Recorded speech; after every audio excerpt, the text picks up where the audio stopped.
നമ്മളുടെ അനുഭവത്തിൽ ഒരു ഗുളിക കഴിക്കാൻ മിസ്സായാലും ഐപൾസ് നിർബന്ധമായിട്ട് വാങ്ങി കഴിച്ചിരിക്കും. ഇല്ലെങ്കിൽ അത് മിസ്സാവുക ഇൻ ദ സെൻസ് ഒരു നേരം ഒരു ഗുളിക കഴിക്കാൻ മറന്നുപോയാലും ഐപൾസ് വേണം എന്ന് പറഞ്ഞ് വാങ്ങി കഴിക്കും. കീമോ ഒക്കെ എടുക്കുന്ന സിറ്റുവേഷൻസിൽ ചില ദിവസങ്ങളിൽ ചിലപ്പോൾ 2 days ഒക്കെ ഭക്ഷണം കഴിക്കാതിരിക്കും. ആ സമയത്ത് കഴിച്ചുകൊണ്ടിരുന്നത് ഐപൾസ് ആണ്.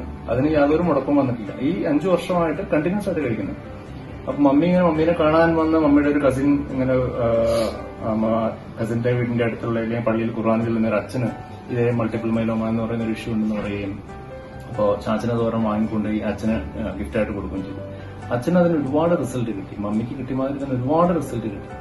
അത് അച്ഛൻ അതിനുശേഷം അത് ഡോക്ടറെ കൊണ്ടേ കാണിച്ചു. ഡോക്ടർ പറഞ്ഞ് കഴിച്ചോളാൻ പറഞ്ഞു. എവിടെ നിന്ന് കിട്ടിയെന്നൊക്കെ ചോദിച്ചു. ഒരുപാട് നല്ല കമന്റ്സും ഡോക്ടർ പറഞ്ഞു. കാരണം അച്ഛന്റെ റിസൾട്ട് കണ്ട് ഡോക്ടർ വളരെ ഹാപ്പി ആയിരുന്നു.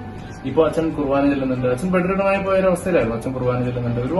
ഒരുപാട് കാര്യങ്ങൾ മുമ്പോട്ട് പോകുന്നുണ്ട്. Like we are very happy with the product. അപ്പൊ നമുക്ക് ഇതിനെക്കുറിച്ച് സാറിന്റെ ഒരു അഭിപ്രായം എന്താണ്? മറ്റുള്ളവർക്ക് 100% റെക്കമെൻഡബിൾ ആണ്. ഞാൻ മാത്രമല്ല, എന്റെ ഫാദറും കഴിക്കുന്നുണ്ടായിരുന്നു, എന്റെ കുട്ടികൾ കഴിക്കുന്നുണ്ട്, എനിക്ക് 2 പെൺകുട്ടികളാണ്, അവർ കഴിക്കുന്നുണ്ട്, എന്റെ വൈഫ് കഴിക്കുന്നുണ്ട്.